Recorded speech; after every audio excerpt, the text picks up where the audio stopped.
In your videos, you've had another one of the top dogs on the Abbotsford scene, yep. Mr. Steve G.D. Franz, has appeared on both of your videos. How's he been to work with?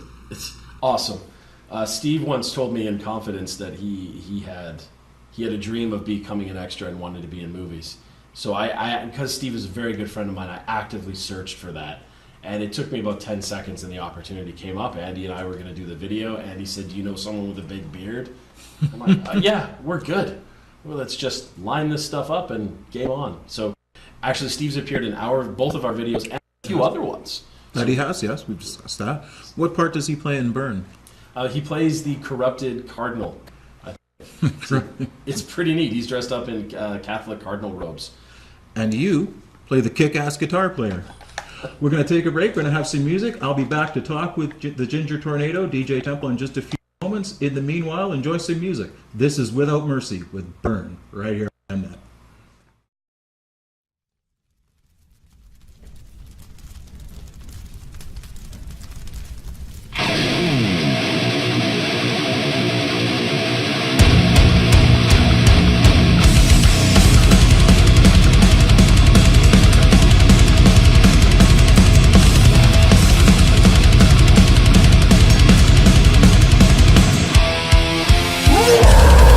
Came from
That's Without Mercy with Burn here on MNET.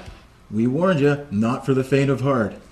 Now, recently, DJ, my guest, DJ Temple, the Ginger Tornado, recently you've kicked off your tour, your first tour from Wichita, your big one, and you kicked it off with a CD release party. Yes. How did that go? That was a lot of fun. It was very stressful because I put the show on myself and dealt with all the organization and the bands and ticket sales and the whole nine. It was very stressful, but other than that, it was a lot of fun once we were up there and played.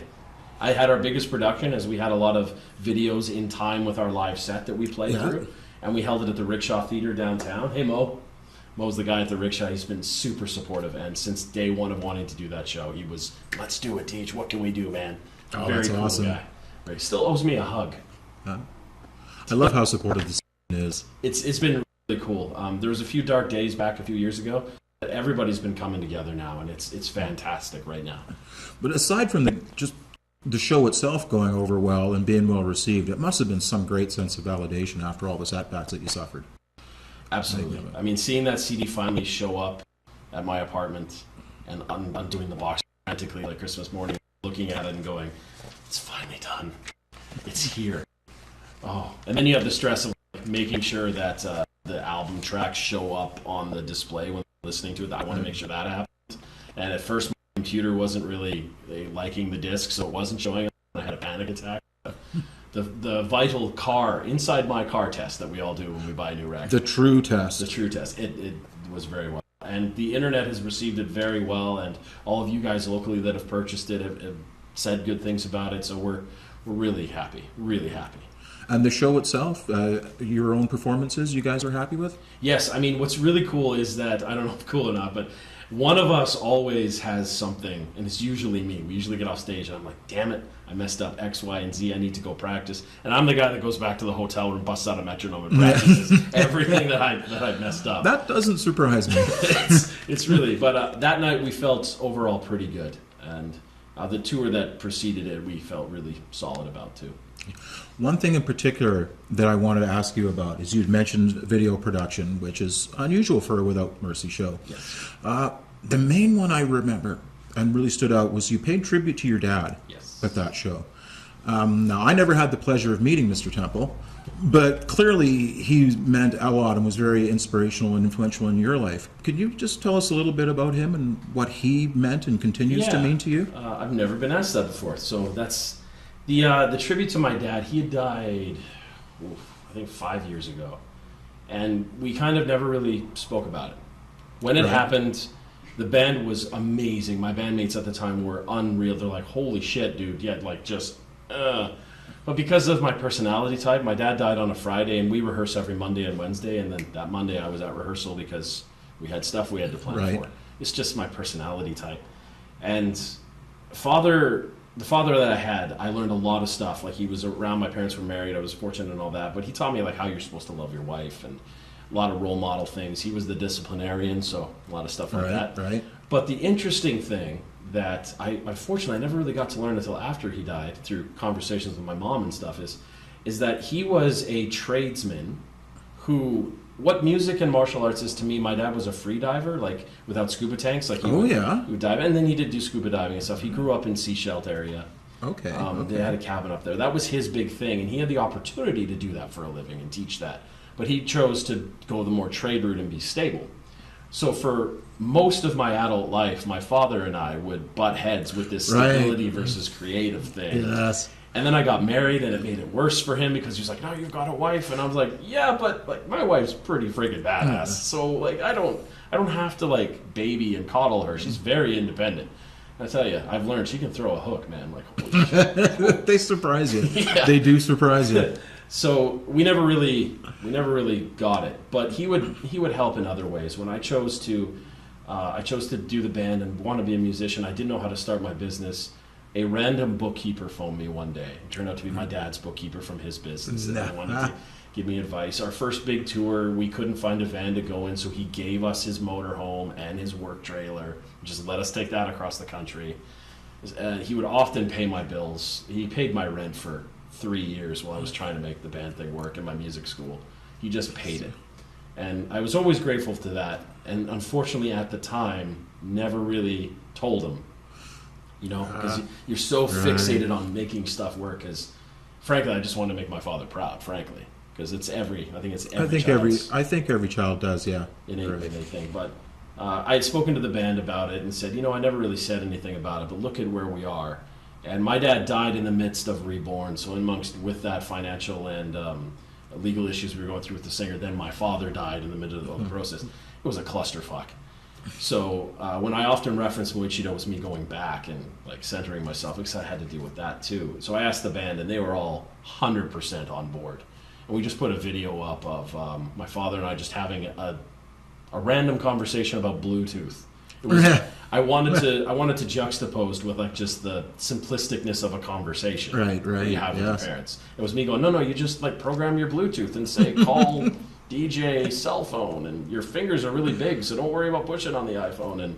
And then I officially, after 5 years, got to say goodbye to my dad on the CD release show on what I believe one of the best stages in Vancouver was, with all my friends in bands and stuff. I finally got a chance to say goodbye. It was a very, very sweet moment, which is an odd thing to say about a death metal show. Absolutely. I must say.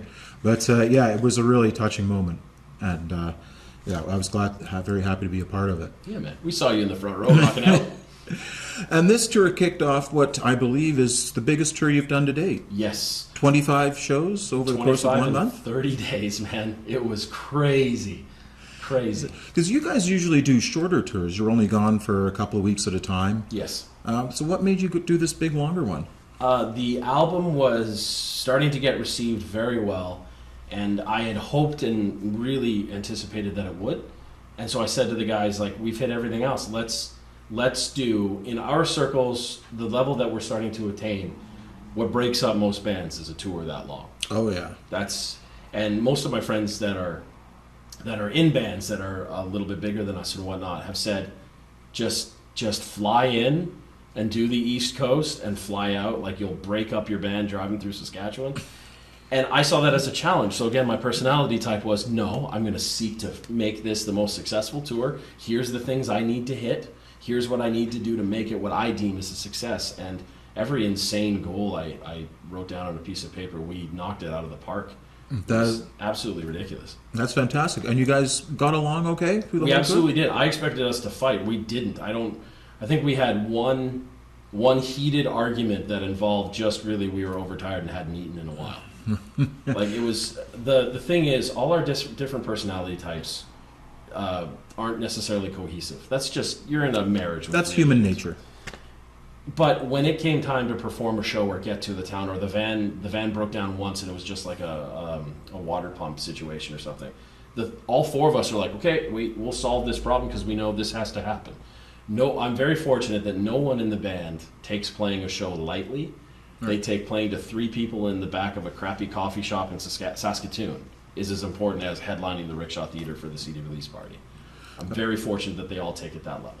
That's good, though. I mean, I've seen you guys go balls out in front of 10 people, and and I've seen you guys go balls out in front of 150 people. So it's all good. Yeah. Are you guys? How do you feel about the travel and being on the road? I'm not talking like point A and point B, but the travel itself.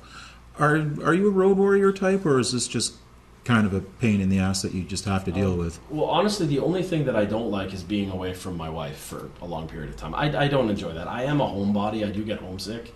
And you just get used to a routine. Like, I'm doing this with you, and then tonight we're going to have dinner and go to a movie, and then maybe watch some Doctor Who, because she loves Doctor Who. Mm-hmm. Matt Smith, if you hear this, call my wife. She would love to hear from you, seriously. But aside from that, I love it. I absolutely love it. I was super fortunate enough to have an aha moment when we were on the road this last trip. Oh, yeah. And I think it was somewhere in Ontario, because I personally in this country have never been past Winnipeg. Really? So I got to go all the way to Quebec and back, not out of pocket, because the band financially was a success enough that it funded itself. Yeah, which is pretty sweet in itself to be able to say that. It's very unheard of for an independent band. And for me, I had the aha moment. I think we were driving to, I think it was Sherbrooke, Quebec, or it might have been the Montreal, and I just had this this is what I'm supposed to be doing. I am so everything's aligned, Zen moment. I'm here. Like all I have to do is get to the next venue and load up and tune my guitar. I'm sorry. And that's just what I wanted to know. Do you prefer being an independent band? Have you ever actually sought label backing or any such thing? We have. Every time we do a label, or not a label release, sorry, every time we release a record, we apply to labels or pitch to them. And the success that I've got right now, which is cool because most people see it as not a success, but to me it was an absolute success, was when Moichido came out. Before it came out, we pitched it to record labels. A few said no. And I got super excited. Whereas all my friends were mostly like what? But they said no, and I went, you don't understand. They responded this time. Yeah. This time they answered me. They haven't answered me for 3 records. Now they answered. Everyone I pitched answered me and said no for some reason. And that wasn't like you suck. It was just we've accepted too many people now for this roster for this year. Ask us next quarter. Or one was you're not the genre that we are looking to sign right now. Yeah. So they all answered me. That's a win. That is a win. So that's my twisted perspective. But it's a win. Well, that comes from really just kind of understanding the music business, I think. Yeah. Wouldn't it be? I mean, I'm pretty confident. We're writing our new record right now. It's almost about done. We're going to start pre-pro on it. And I'm pretty confident this is be the one that they're going to be like, ooh, okay, here's a band that's done it. I mean, from a business standpoint, we're financially viable. And we've obviously established ourselves that we're not going to go away tomorrow. So now, the shorter tours that you do, is part of that just so it's easier to facilitate your other ventures? Because I mean, you have a lot of things on the go. You have the dojo, you have the entertainment group, you have your music academy. Is the shorter tours just help make it easier to keep those things going? For me, no. The shorter tours are usually to facilitate work schedules with the other guys, right? Because they do have 9-to-5ers, as they say, and they can't always get away for the length of time. I am not, although I reach my fingers in many pies, this is my baby, this is what I want to do, this is my biggest, greatest thing that I'm so excited about in my life, aside from my wife. But for me, I drop everything, and I have before, to go on a tour, irregardless of commitment level. And to show how amazing my wife was, we were getting married, and at the time, we were pitching to tour with Lamb of God at the time. Wow. I think Ancients got it instead of us. But we were pitching to it, and it was a long shot. It was like... Yeah. It was a super long shot. But just the fact that you're in the conversation, that's still pretty big. Our publicist at the time was amazing, amazingly boisterous and very loud and pay attention to me, I'm over here kind of person, which is what you want in a publicist. Exactly. And I said to my wife, I'm like, it very well could happen in the middle of our wedding, and I'm going to have to scrap our honeymoon and go. And she's like, well, you're just going to have to keep our deal. And the deal that we made was, if I ever leave the country, like leave the continent, I have to find a way for her to go, which is a fair deal. She supported the band for a decade with the understanding that if I go to Europe, she's going to sell our T-shirts. That's fair enough. Fair trade. Kind of a working holiday. Yeah, absolutely. That's totally fair. But let's talk about the Academy for a moment. Temple Music Academy has been running for how long now? Officially started in 2007. But I started it myself and went for it full bore without any back job in 2014. Wow. And you've done really, really well at it.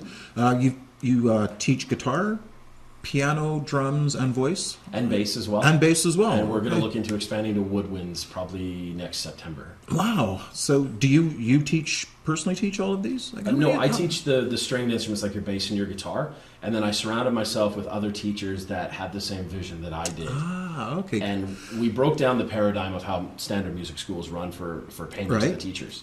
And I said, listen, this is what I need. And they're like, that's it? That's all I need. They're like, okay. And then we all share the wealth. Oh, see, I had seen, because I know, I've seen you play guitar, obviously, use a main instrument. I know you from seeing that you play the keyboard, the piano. Yeah.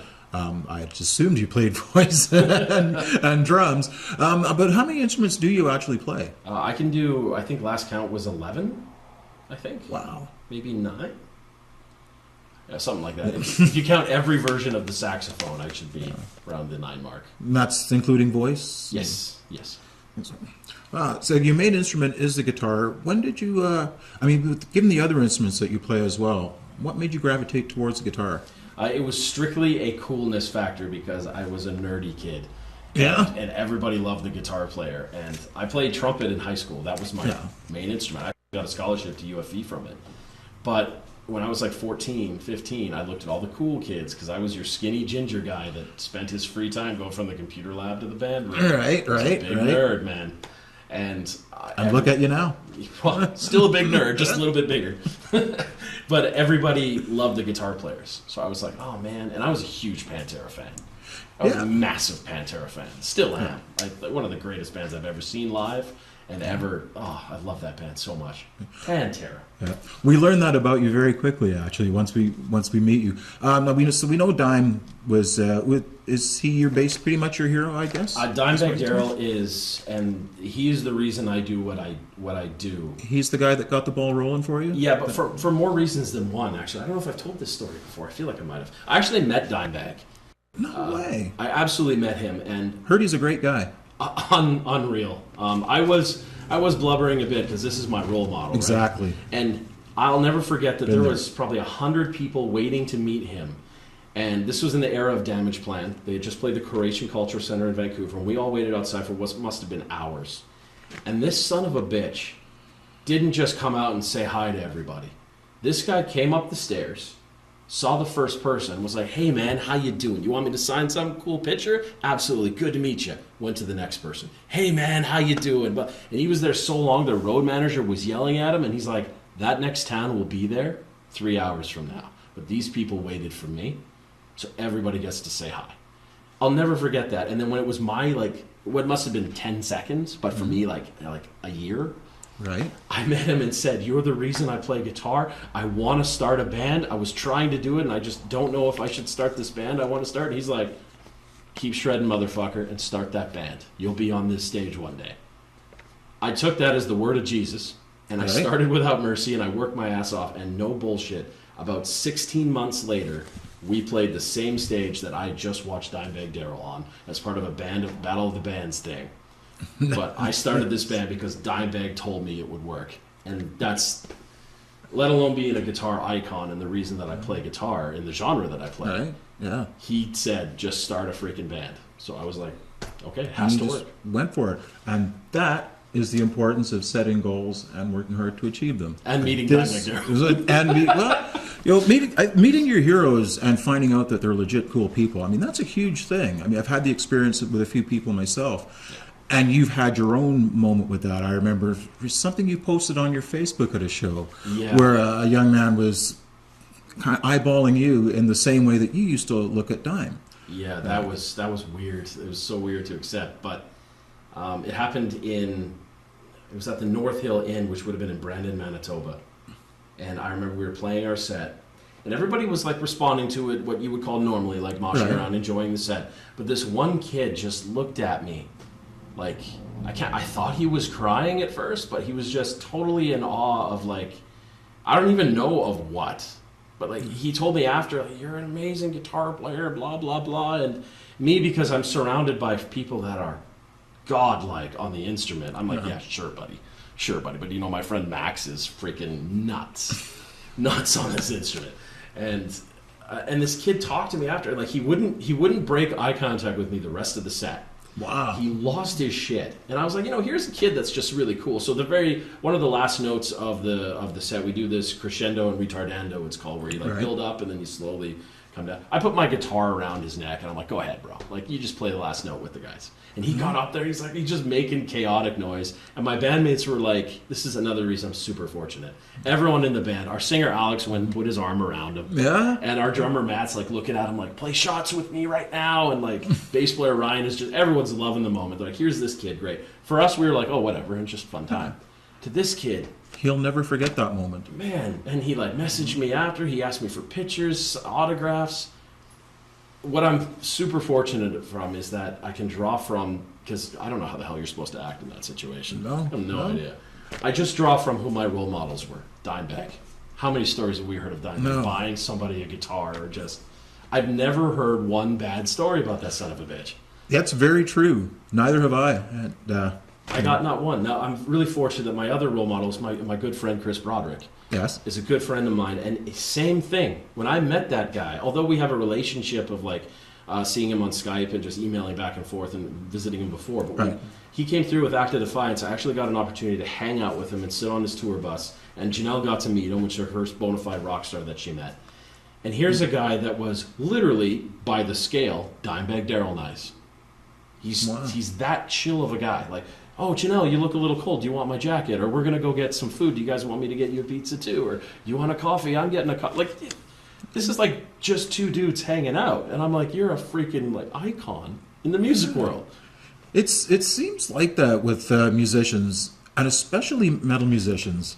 Not to take away from other musicians of other genres, but they seem to just have this real down-to-earthness factor. What do you think it is about metal musicians that they're just believe such regular guys? We spend longer times in the underground.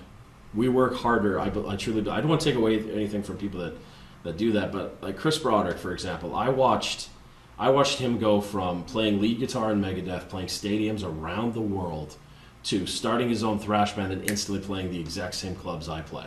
Yeah. And for better or worse, I think that's what keeps you humble.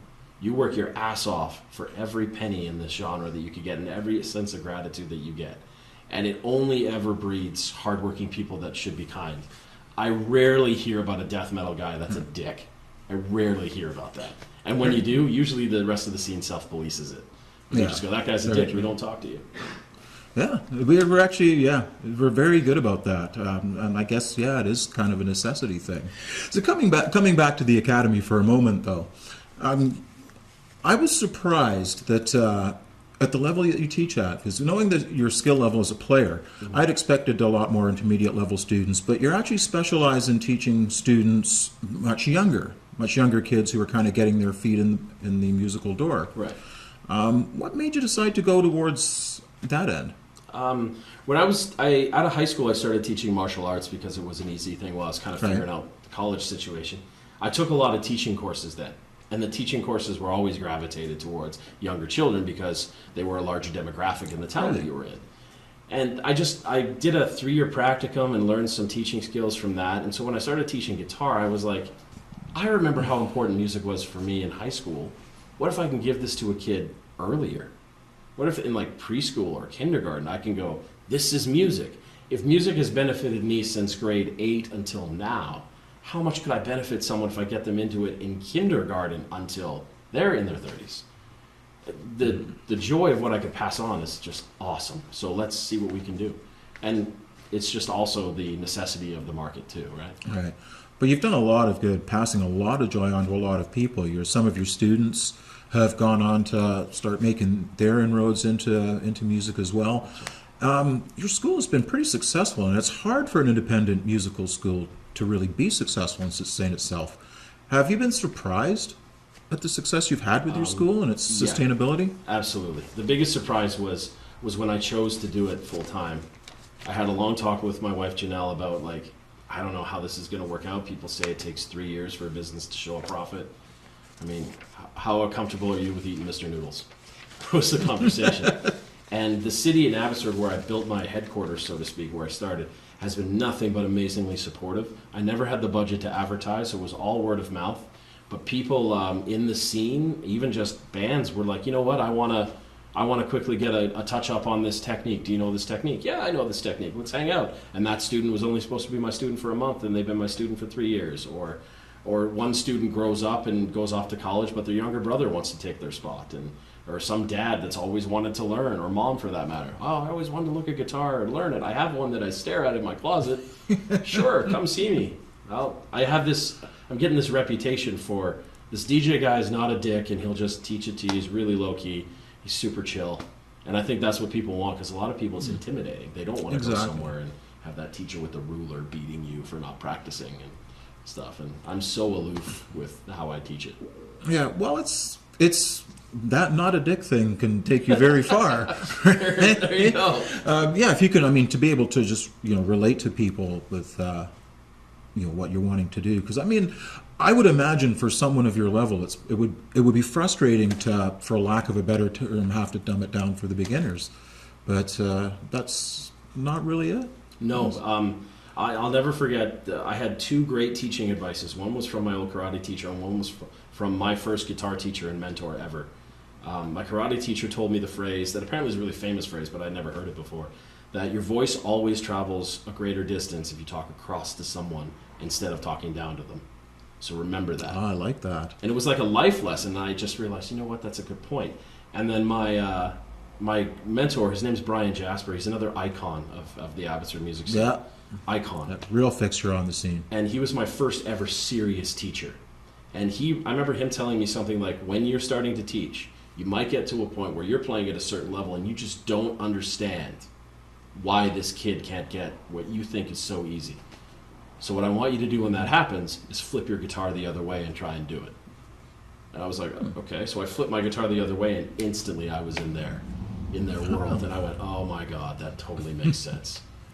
And to be honest, the one time a little kid gets it, and you see them go like, they get like this, like, is this right? I'm like, yeah, you just got it.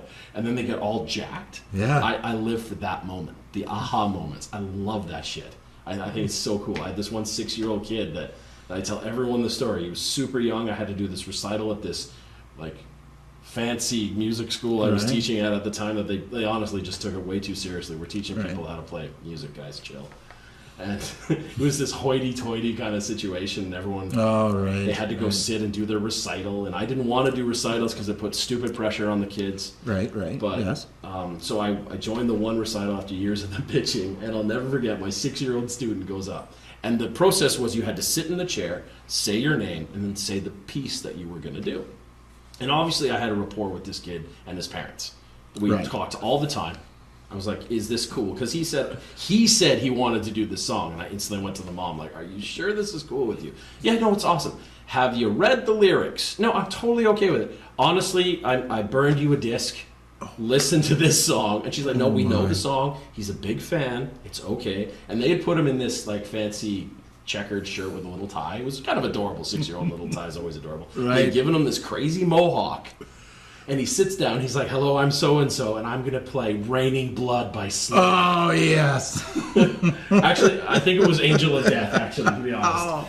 And yeah, it was Angel of Death. And then you had this kid who, at a slower tempo, was pretty nailing it at a significantly slower tempo. But he tried to headbang, so he had this uncomfortable, uncoordinated thing. And then one part he just stopped and screamed, Angel of Death. And I'm like, this is awesome. That is awesome. One day, that kid is going to grow up, and his band is going to join the Temple Entertainment Group roster. So let's talk about that. Sure. The Temple Entertainment Group, obviously an entertainment company that you've had going for how long now? Officially, probably about the same as the music school. I'd say we've been very active the last 9 months, and we've existed for 18. Well, given the schedule that you maintain between everything else, are you able to be hands-on? Absolutely. As much as you'd like? Absolutely. I don't believe, my personality trait and my mental thing is that I don't believe in limitations. Everything's just an excuse. If I want to do something, I'm going to find a way to do it. And you do everything with no, unfortunately, I surround myself with many partners. I don't call them employees, partners. We all share everything the same way. We have a great group. And it was built out of necessity. Right. Because I noticed that there was this huge thing popping up of middlemen trying to nickel and dime people. So, for example, this person, Mr. Smith, would show up and say to a band, hey, I can get you a show at this venue. And the band would go, great. And then Mr. Smith would say, sell these tickets for me. And he would take all the money back, and then he would sell from the door, and then he would give you a cut of the door. Then it'd find out that Mr. Smith was getting paid by the bar to bring a band in, and then also took a cut of the tickets you sold and a cut of the door. And it ended up in hundreds of dollars not going out to the bands that could have gone out to the bands. Where they should be going. Right. And a band like mine is like Without Mercy has somewhat of a negotiating power now because we've played a few times. You're established, you've got a bit of a name. Yeah, and for me, I don't worry about us because we'll negotiate or we just won't play the show. But what about that junior band that's only a year old that just really wants to play Vancouver? I don't give a shit how young or old your band is. You have no right to be getting screwed over. That to me is completely wrong, and you're piranhaing the entire market because these junior bands are around because some other band inspired them. And you're going to nickel and dime this junior band? That band and my band have the same gas money bill and the same toll bridge bill to get to that show in Vancouver. We deserve at least the gas money and toll bridge bill, and it shouldn't be argued, but Mr. Smith consistently argued. So I developed the Temple Entertainment Group to go, we'll never argue with you because we're not going to be a promoter. We're literally going to go, here's the venue, let's get you in, watch for this. That doesn't sound like a fair deal. And then it's just expanded to that. We can do music videos, we can do your recording, we can promo your band, we do all PR now.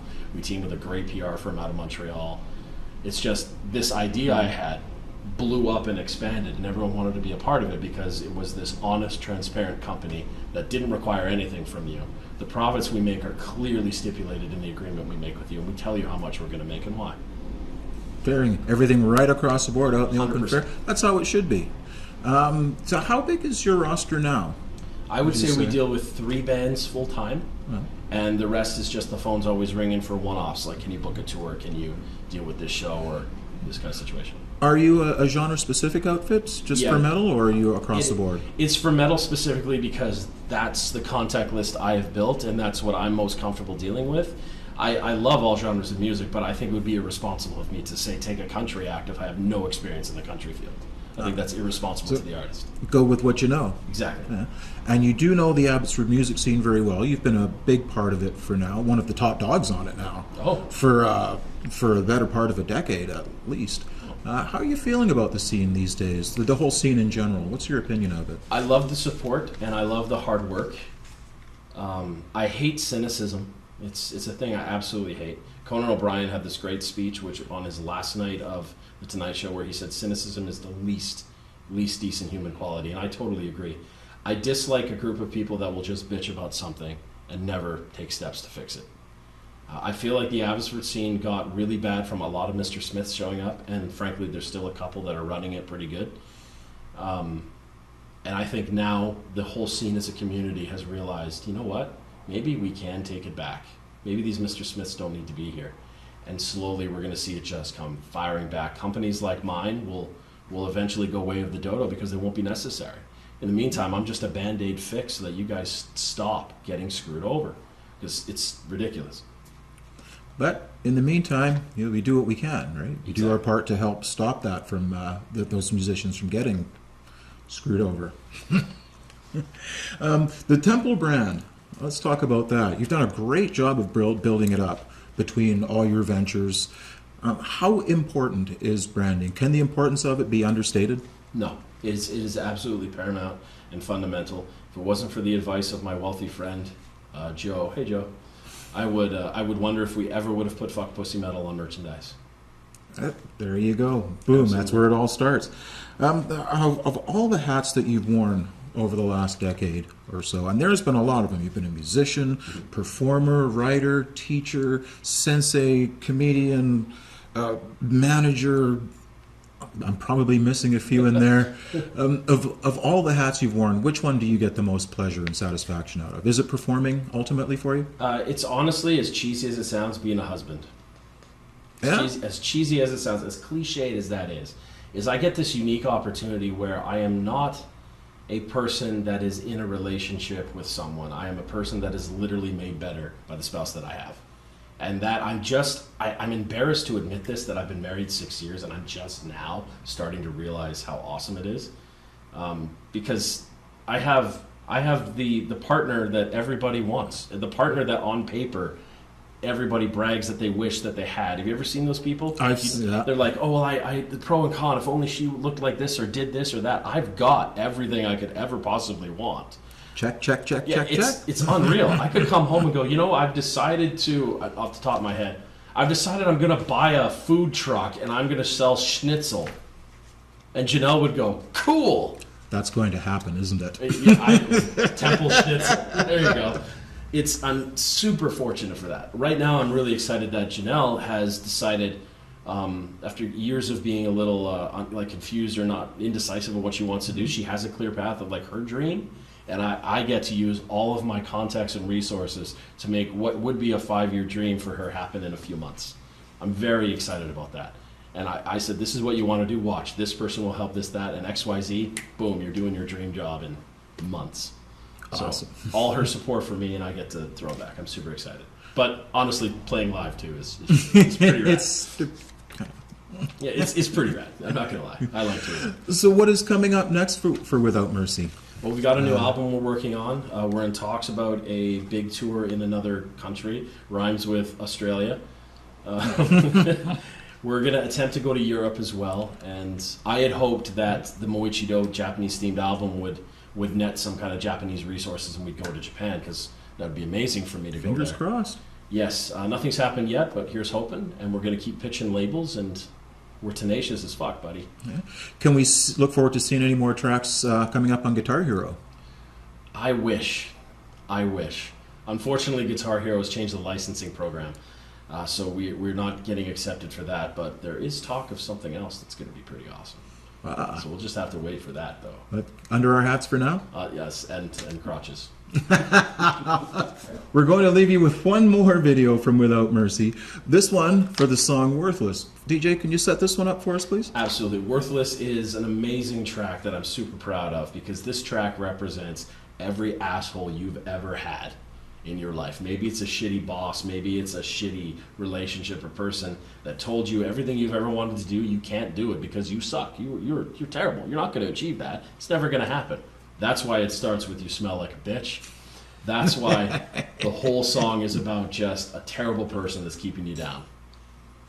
And before we go to that, my guest has been musician, producer, all kinds of stuff. The one and only Ginger Tornado, DJ Temple. Before we head off, do you have any last words for our viewers, for your fans?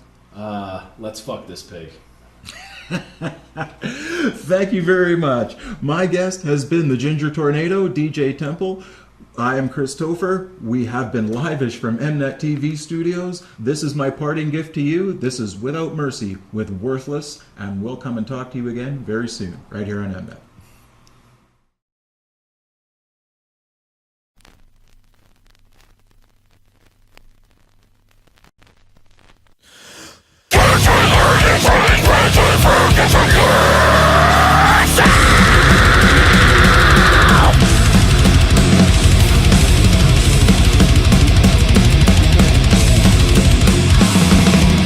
You smell like a bitch. Leave her and leave her burn. What the fuck on this train? But on the way there's what's in each surprise. It's a turn, we are serve word. Why for me, friends, and me, let's out and outside. Twisting you find people pressure.